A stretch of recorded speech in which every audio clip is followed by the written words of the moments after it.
Hey everyone, welcome to another installment of Barbershop Talk presented by PlugTalkSports. First off, we want to thank Groom and Barbershop for always having the doors open to us and the hospitality. You guys don't know me, my name is Danny Torres, and our special guest today is professional baseball player Willie Escala. Willie, man, just thank you for taking your time. We've been talking about this for a bit. Just thank you for being gracious of your time and just being here in the shop. Thanks for having me, man. I know it's been like 2 months in the works. Yeah. We're both a little bit busy, but glad we can make it work today. Now, it's funny, Phil, to tell the viewers, we kind of have like been in the same circle of people since like middle school and like without directly running into each other until like recently. So we went to PPMH, which is, if you guys don't know, it's a middle school here in Miami, and then you went to South Dade for high school. Correct. And then I went to Columbus, and then what ended up happening, like there was no connection there during that time, and then what ended up happening is you know David Garcia. That's right. Yeah. And we go out one night, we went out to the wharf, and he tells me, oh, like one of my boys is gonna come, is gonna come hang out with us, and I was like, oh, okay, cool, like that's cool. And then it was you. Yeah. And I was like, oh crap, man. And then at this point, I had no idea that you played baseball at Barry.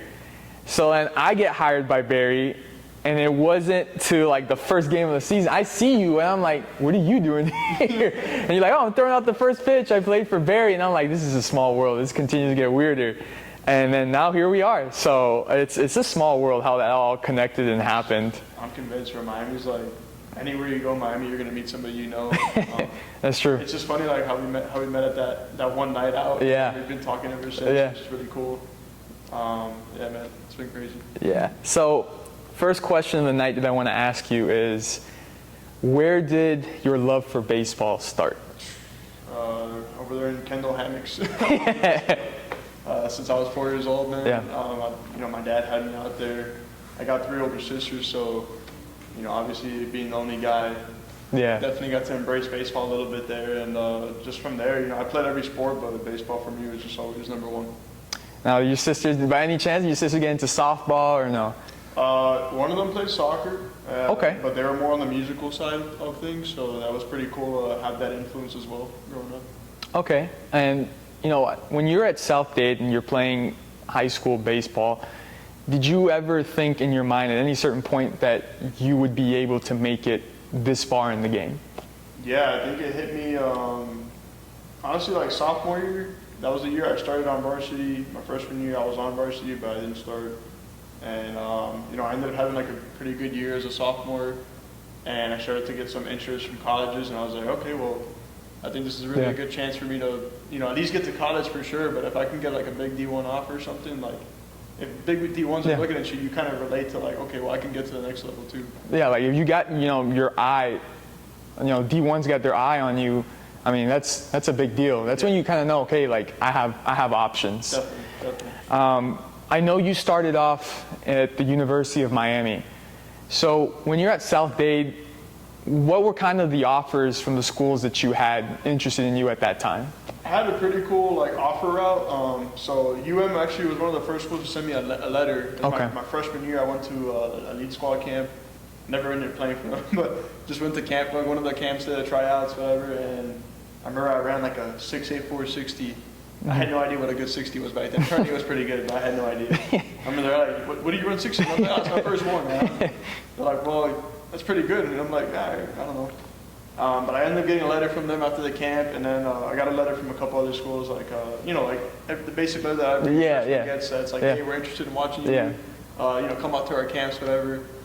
And I was like, okay, that's cool, But I really didn't get like solid offers until my end of my junior year.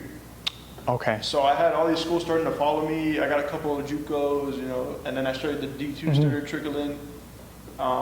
And I knew I had the D1s following me, like UM, FSU, South Florida, FIU, all the Florida schools, and a couple up north, like Coastal Carolina, stuff like that. But I didn't get the first solid offer till after the summer of my junior year. So going into my senior year, I got the UM offer, and then after that, it was like a floodgate. Like it was like USF, FIU, Coastal Carolina, just some schools from up north. It was And Yeah, a lot of because D2s. it's almost like, you know, when that first D1 school offers, he was like, okay, so they offered him, Yeah. right, let's just check it out, let's see what this kid's about. Yeah, I had a lot of schools ask me like, oh, let us know when, you know, UM offers you, or let us know when the school offers you. I'm like, Really? well, why don't you just offer me right now? We'll figure that out. But it was interesting. It was a cool ride. And I like it because I wasn't one of those kids that was just like, oh, freshman year I'm committed already. Like, no, I got to see the whole process. You went the entire process, yeah. And then getting a good offer and a good school that I wanted to go to. So you played in Miami your first 2 years, right? And then you transferred over to Barry. Yeah. What went into that decision of going from Miami to Barry, going from D1 to D2?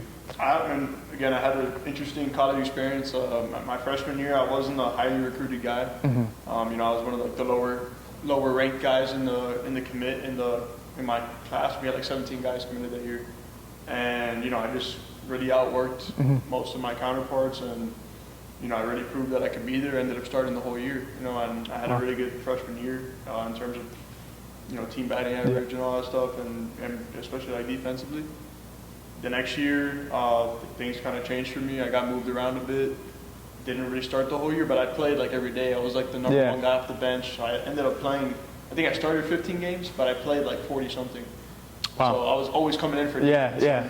For me, I was like, all right, well, you know, this is cool. I love playing at UM. Like the experience is great, but at the end of the day, like I want to play baseball. I want to be the guy that's just being a role player off the bench. Yeah. Which I could have been, you know, 2 more years at UM and got my degree from UM and great, but you know, I just did. It didn't seem like when I had my conversations with the coaches that I was going to be able to be a starter, and that's fine. You know, that's what they thought. So I just said, you know what, I'm gonna bet on myself and go somewhere else where I know I can play, or at least get a better chance to play. You know, not that I know I can play, but you still got to go up there and perform, right? So that's kind of what went into that process.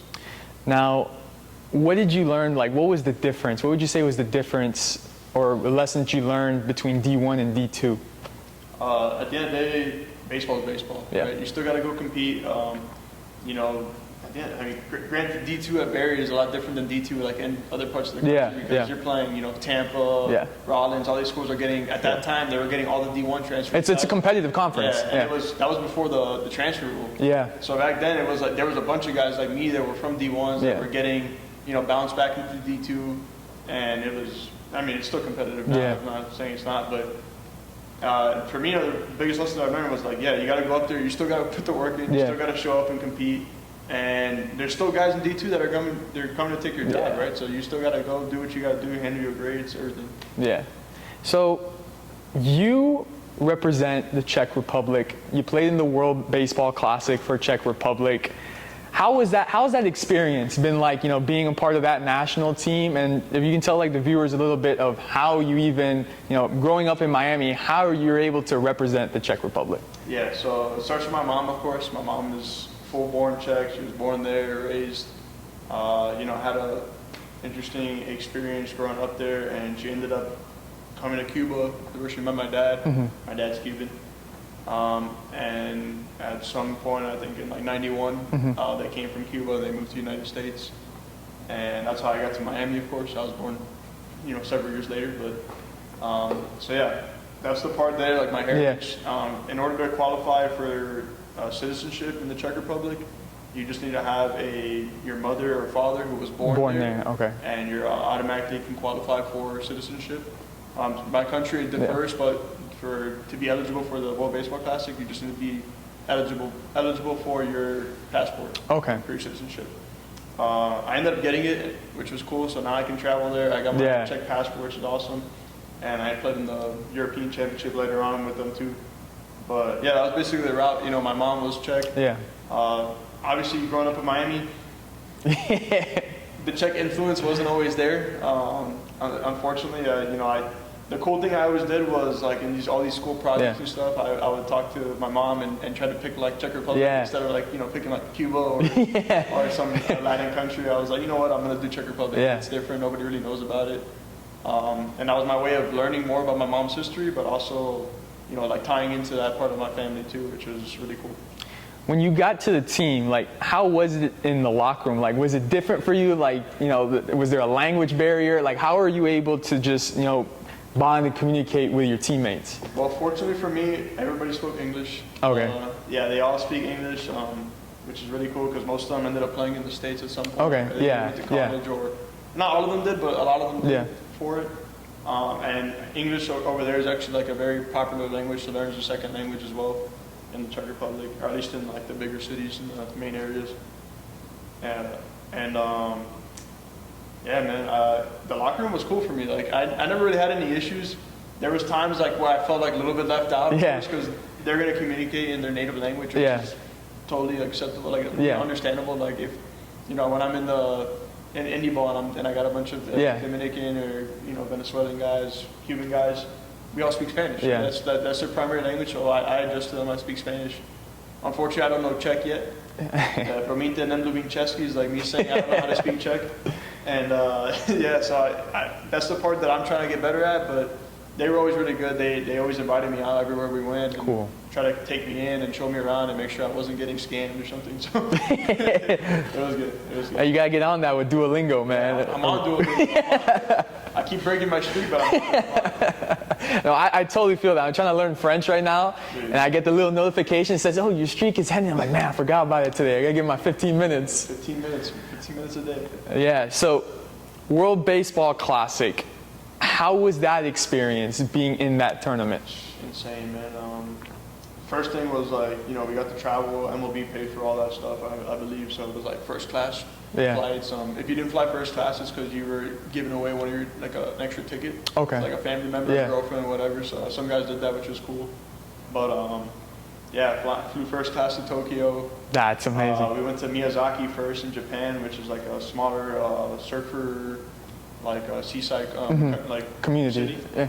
And from there, we played like a couple scrimmages and stuff against some of the teams in Japan, like the industrial league teams, which was cool. And just getting to try. I tried all these different foods. I'm not a seafood guy or anything. I was trying sushi, sashimi, squid. Oh man. Yeah, I was fully embracing Yeah. the culture and just trying to, take advantage of the fact of where I was, in that part. I could go more in depth about other stuff, but just kind of. Now you did end up playing Japan here in Miami at Lone Depot Park, and you faced Shohei Ohtani. How was that? Just a player of that magnitude, where now he's with the LA Dodgers and he got that huge contract. How was it playing against Ohtani? Yeah, I mean, I didn't get to play him here in Miami. I played him in Japan. In Tokyo, which was freaking sick. Imagine our first game we played, we only had like 15,000, 20,000 fans. Wow. That stadium holds 57 something. The second game we played was against Japan. It filled up? 57,000 fans watching the game. I just remember we go out to the BP before the game, and we're watching Shohei hit BP, and we're like, oh. His face was right center field. He's just hitting off his face. Off our check flag in center field, the batter's eye. And we're just like in shock. Like everybody's just like, who is this guy? and you don't realize it, but he's like a big human being. Like he's not like you see him on TV and you think he's big. No, when you see him in person, you're like, that is a massive person. That is a massive guy. Yeah, it was cool, man. He's like this larger than life figure, but he's super like humble and super nice. And he wore a hat when he was in Miami. Once they advanced out of their bracket, they were in Miami, and he wore our Czech hat landing at the airport, which was they sold out like the next day. It was the coolest thing. It was cool, man. The biggest, and we were talking about this before we started, but one of the biggest storylines is that you took a 101 mile per hour pitch right to the knee. Dude, how was that like? I know you fell on the floor and you were in pain. Dude, I was down bad. So that was Sasaki, Roki Sasaki, man. He's a very nice guy as well. Very, very cool dude, very humble person. And that was his first, I believe his first first game pitching for Japan, representing Japan in Japan, which was super cool for him, I think, as well. And I remember my first at he struck me out on 3 pitches. Like he went like splitter, fastball, blew it by me, and I was like, all right, cool. Second at bat, I was like, I got, I forgot the first pitch. I think it was a splitter, ball, fastball away strike, fastball in strike. I'm like, all right, well, here we go. Throws a splitter. I fouled it off. I'm like, yes. All right, we touched it. We got contact. I was kind of geared up for the fastball, which I think made it even worse because I didn't know he missed they said a fastball low and in. Obviously, he missed in. Yeah. And yeah, it hit me, and I was just like, on the floor. I'm like tearing up because I'm like, all right, man, like I think my knee just broke. Just from the impact, you hit the pop, and you know how hard he's throwing, so you know it's a very possible thing that it happened, and it hit me straight on the bone. And so I'm like crawling on the ground trying to get to the turf because I'm like, can I get dirty? You can't crawl the first. I was like, let me just get to this turf because everything else was turf besides the batter's box. And they're like, hey man, we're just stand you up. If it's broken, you'll know. All right. Stand me up. Stand me up. I pop up. I'm like, yeah, it's I don't think it's broken. It hurts, but they're like, all right, go to first. And I was just like praying to God. I'm like, man, just keep me in this game. Yeah. Like, I don't want to be down right now in the World Baseball Classic, like representing my mom's country. It was so whatever I could do to stay in. I think I jogged. I walked to first. I took a little jog. I sprinted back. I got like a roaring applause from the crowd, which is awesome, really amazing. Like 55,000 people just clapping their hands for me. And then he actually ends up coming out that inning because of pitch count, and he like gives me a bow. I give him a bow too, and just super cool experience. Man, that is awesome. Like, just to see the level of respect from both teams and the fans and everybody was cool. Now, last question on World Baseball Classic. Like, from that experience, what lesson for you personally do you take out of the World Baseball Classic experience? Number one, just be very grateful for every opportunity you get. Every moment that you get to be on the field representing your country, representing the team you're playing for. It's a moment to show people who you are. Yeah. I got to learn a lot just from, I didn't think I did anything extraordinary in the tournament. I played the game. I did my best, but I think people just seeing the type of competitor I was, like how tough I was, and how much love I had for playing the game, and from that I saw like people. I was like I told you before. Like, people came up to me on the street and asked me for a picture. Like I was in the Lululemon store trying to get some Dodgers. And so, the whole like 4 people in the store asked me for the picture, and I was like, this is the coolest thing ever. Yeah. Like I didn't do anything. I didn't hit a home run. I didn't do anything crazy. All I did was get hit by a pitch and stand up and keep playing the game, which I would have done regardless of whatever happened. And just to see how people appreciate baseball was cool. And I think the other thing was just really diving into your teammates for support and everything. I got to see like the brotherhood of Czech baseball. All those guys they played together for 20-something years. Yeah, they were little kids. And they all know each other. Yeah, so they've been playing together on the same team all this time, and for me to be included in that so rapidly, I really appreciated it. It just made me want to learn more about the culture, learn the language, and just keep getting better in those regards. Now you've also been playing in the Frontier League, Sussex County. Tell me, how did you get there, and what has the experience been like playing for them? Connections, man. So I played my last year in Miami, Ohio. Yeah. Which is up in Cincinnati, right by Cincinnati. Yeah. And I'm home after the season's over. I'm trying to get signed. Draft was 20 rounds. I didn't get signed. Yeah. Got like one phone call, but nothing came of it to even sign as a free agent. So I started looking for indie ball. My dad's like, hey, there's this team, the Florence Y'alls. Mm-hmm. They're doing a tryout. So I go to this tryout. Luckily, I had my coaches from Ohio that lived right there, and they let me stay at their house. So all I had to really pay for is my plane ticket. Yeah. Made it a lot more feasible. Yeah. And I get up there, do the tryout, I do well. I hit the ball well. They're like, man, we would sign you today, but we just signed some guy that got released from AA or whatever. Yeah. I was like, sick. So I just came up here for no reason, basically. But as I'm packing up my stuff in the dugout, I see the team they just played with were the Sussex County Miners. And on that team were 2 guys I played with at Alex Terrell and Michael Medevilla. Wow. Yeah. So I called both of them like, hey bro, I know you guys just left, but I just did a tryout for the team you played for. And they're like, bro, hold up, let's talk to our coach. We're gonna talk to our coach. Talk to their coach, like, hey bro, just come. I'm like, what do you mean just come? Yeah. He's like, dude, I don't know what you have to do. Drive up here. I'm like, I don't even know I have a plane ticket, anything. Yeah. They're like, bro, get a flight over here. We'll pick you up from the airport. Like, you're gonna have a tryout tomorrow. Yeah. So I call my dad. Dad's like, yeah, bro, book the flight. Go. Why not? Yeah. You're already up there. So I book a flight. I go to Jersey. Terrell picks me up. Next day I do a tryout. This guy named Bobby Jones. Shout out to Bobby. But he's like, hey man, yeah, just come out. It rains extremely Oh, tough. man. All I do is catch ground balls that day. I caught like 400 ground balls with the guys. I'm about to start hitting, it rains. So they see me hitting the cage with them, and they, hey, just come back tomorrow. Okay, cool. So you mentioned the MLB draft. You know, the 20 rounds went by. You had one phone call. What was your headspace at that moment? You know, that can be something tough mentally, like, you know, this is what I want to do. I feel like this is my calling. This is my purpose. You know, I want to play baseball professionally. And you don't get that call. And for many people, they're like, all right, I'm throwing in the towel. I'm going to go, you know, have a job, you know, another career, and that's it for me for baseball. Where was your mind at during that moment? I was kind of on that fence. I was like, man, like, nobody called me. I said, like, what's next? Because you don't really think to go play, like, independent ball right away. You know? Yeah. Not like, right away, you're never like, oh, I'm going to go play independent ball. At least for me. Yeah. And, you know, obviously I knew things were changing because, like, the year before was 5 rounds, and then this year was 20 rounds. Yeah. And so I was like, all right, well, I guess I just got to figure it out, you know? Like, you know, let's start thinking. My dad started seeing, like, all these independent leagues. You know, the agent I had, he was kind of helping me out too. He was like, hey, we can get you into indie ball and see what happens from there. It's tough. It's not an easy road to go down, but it'll give you a shot. And, dude, I'm glad I did, because if not, I would have never got any of these experiences that I had to do. If I would have just shut it down, like, okay, I could have been working maybe a decent job right now, but I was like, let me go try it out. You know, at the end of the day, baseball, when it's gone, right? Yeah. Like, jobs you're always going to be able to find at some point, but baseball is like, when you're done, it's really hard to get all the way back into it. So that was kind of my mindset. I was like, you know, I'll keep training. You know, I was working part-time, whatever, some friends, just kind of helping them out, or helping me out.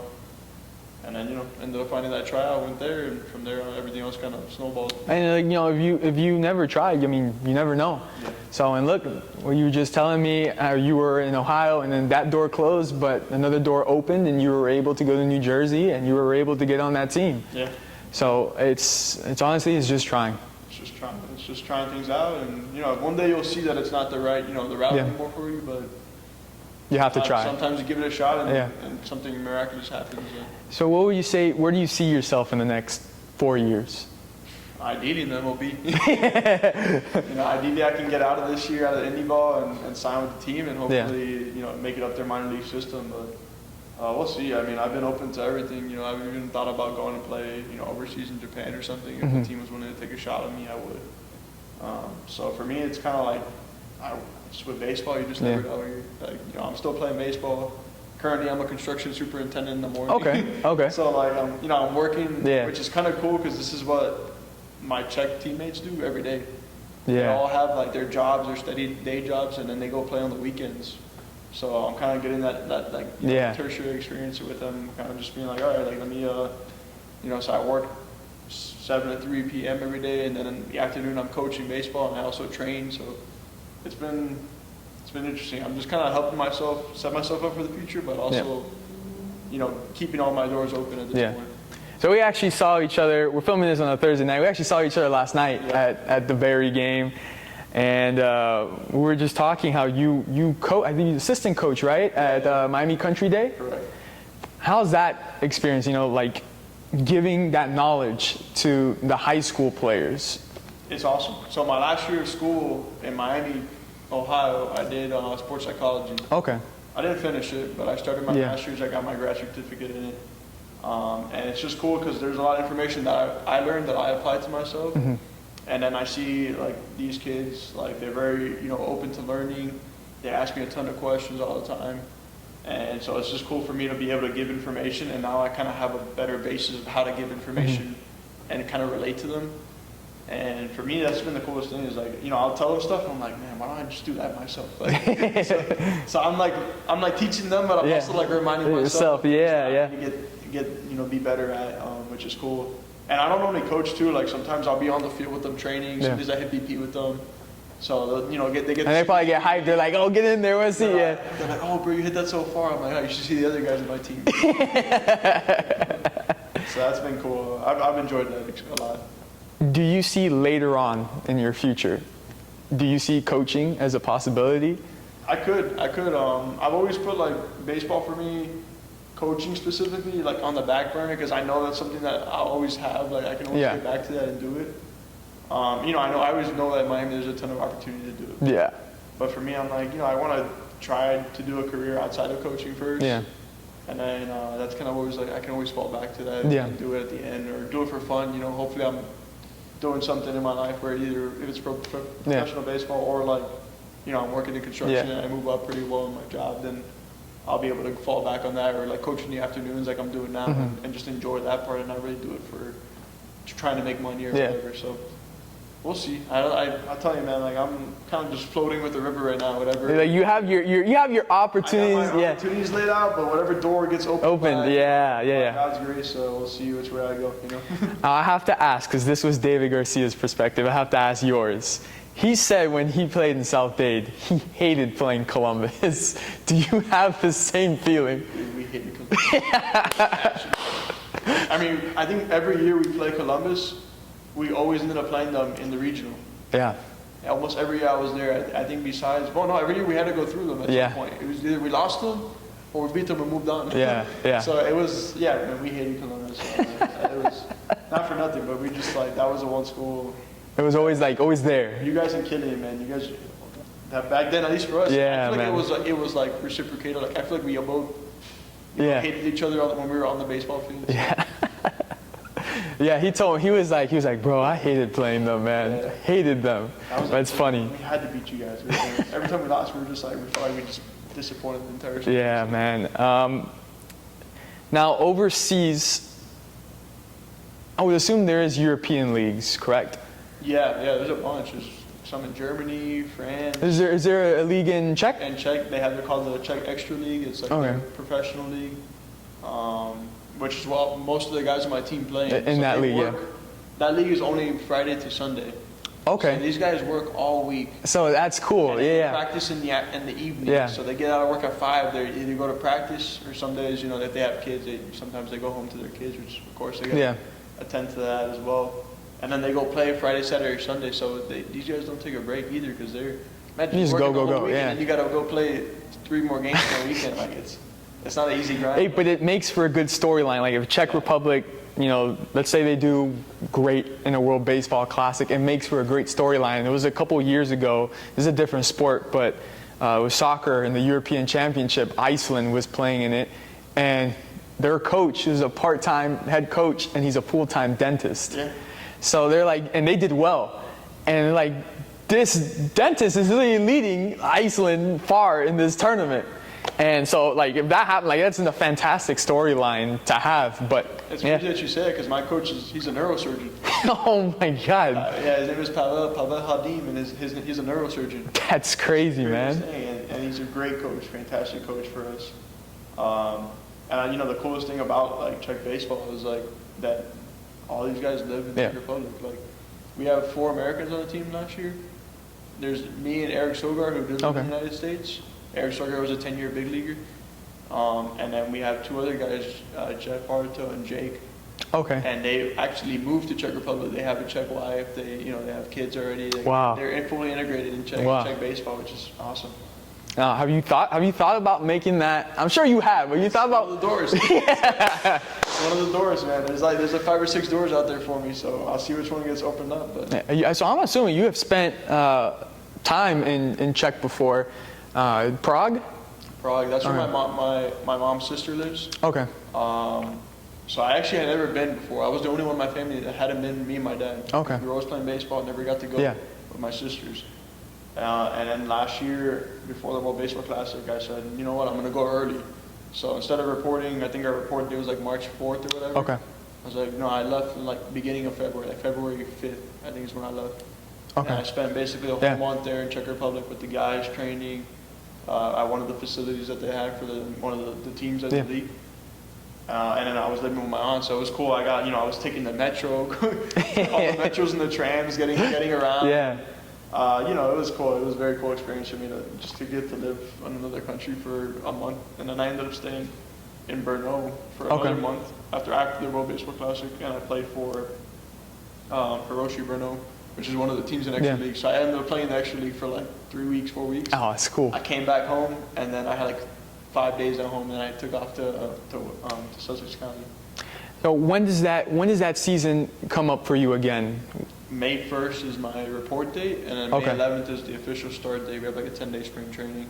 Okay. But then after that, it's like full go, like 6 days a week. So it's like we start late, but then we don't stop. So How long is the season? total of like 95, 96 games, I think. So Okay. it's 6 days a week, Mondays off, and then from May to middle of September. Okay. And I want to ask, how do you feel about the pitch clock? I like it, I don't like it. Okay. So there's times I like it. So when there's like what do you call it, like man on base, and you have 20 seconds. Yeah. I love it. I think it's great. Yeah. Because I kind of mess with the pitcher. Like I know when to step in. Like the hitter, you have to be ready by 8 seconds, right? Yeah. So I always step in like at 10. So the pitcher can't stand there staring at me trying to get a sign. Because I did it. Like I remember the first game, I got in there like right at like 17 seconds, and I'm just there like waiting, and this guy's still staring at the sign. I'm looking at the pitch clock. I'm like, he's still got 10 more seconds. So I screwed myself, and then sure enough, I was like, all right, well, I kind of got my routine, and I figured out like, if I step in like at 10 seconds or like 11 seconds, like it gives him less time to really like try to mess with me. Yeah.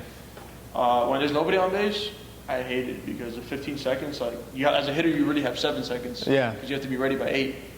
And like go swing and miss, whatever, and you're like resetting your batting gloves.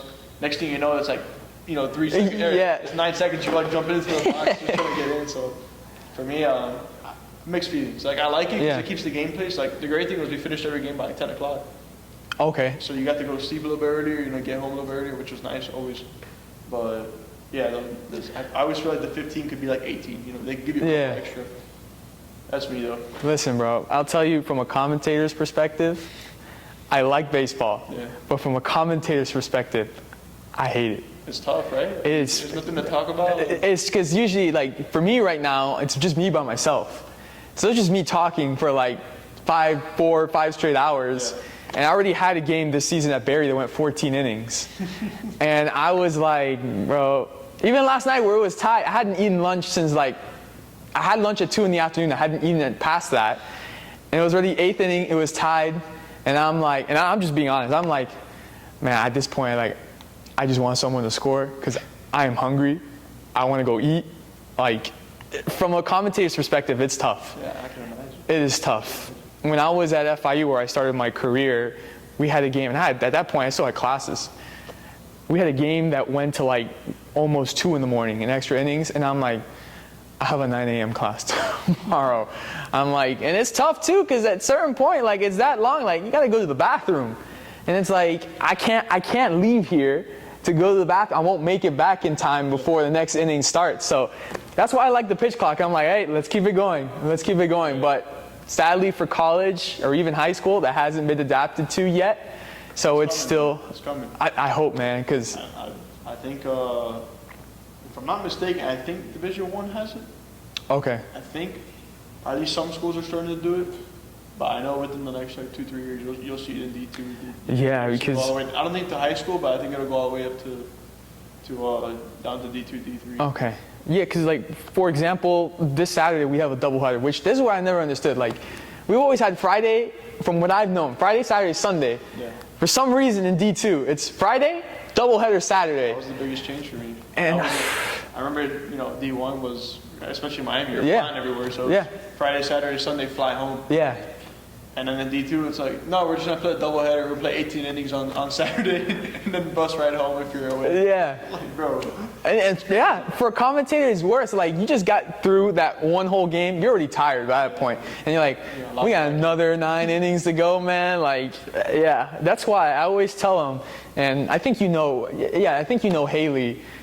She commentates with me softball. And I tell her all the time, I'm like, I like doing softball a lot better. It's quicker. It's quicker. I find they're more energetic.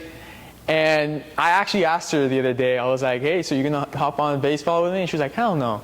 I'm like, well, thanks for leaving me hanging. But the last question that I want to ask you, MLB season is about to start. Early prediction. Who do you see in the World Series?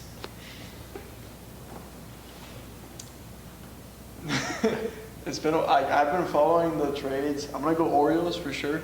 I feel really good about the Orioles making it this year. If they stay healthy. The Dodgers, screw them. No. Overpowered, bro, for no reason. no reason. But I feel like it's been like that. They've had all these great players, and then they don't do anything. I mean, if they don't do it this year, I don't even know what else to tell them. Like, what do you tell a team like that if they can't do it this year? Yeah. I'm gonna go Braves, man. I'm gonna go Braves. Braves. Put the Braves over them. That's an interesting pick. I go Orioles, Braves. What about San Diego? Nah, San Diego. San Diego just lost Soto. That's right. That's right. I mean, they got some good players, but I just don't think they're gonna wrap it up. I don't think they got it. Okay. Okay. I think Braves. It's either gonna be Braves or Dodgers for me. Okay. We could see the Diamondbacks. I don't know if they'll make that run again like they did. You think the Rangers will be back? I feel like the Orioles, man. I feel really good about the Orioles. They've been having past couple of seasons. They've been doing really well. They've been doing really well. They got a good young core that got a lot of experience last year. Yeah. And I just think they made some moves in the pitching. Yeah. I forgot who they signed. Who did they sign? They signed somebody big. I remember the pitcher. So I just think that they have the pieces there to do it. You know, I think the Rangers obviously are going to be right there with them. Yeah. My picks, I'm going to go Orioles and then we'll go Braves. So you're hearing it here first. We got Orioles and Braves or Dodgers. If the Dodgers don't do it, then I don't know what's going to happen there. But Orioles. Picking on Hard Rock Bet. Orioles and Braves. Well, Willie, man, thank you, bro. Thank you for coming on here. I appreciate it. And you guys got to follow this guy on all our social media. We'll be tagging it and follow along his journey, his career, and the upcoming baseball season. Again, this has been Barbershop Talk presented by PlugTalkSports. And once again, thank you to Groom and Barbershop for the hospitality. We'll see you guys next time.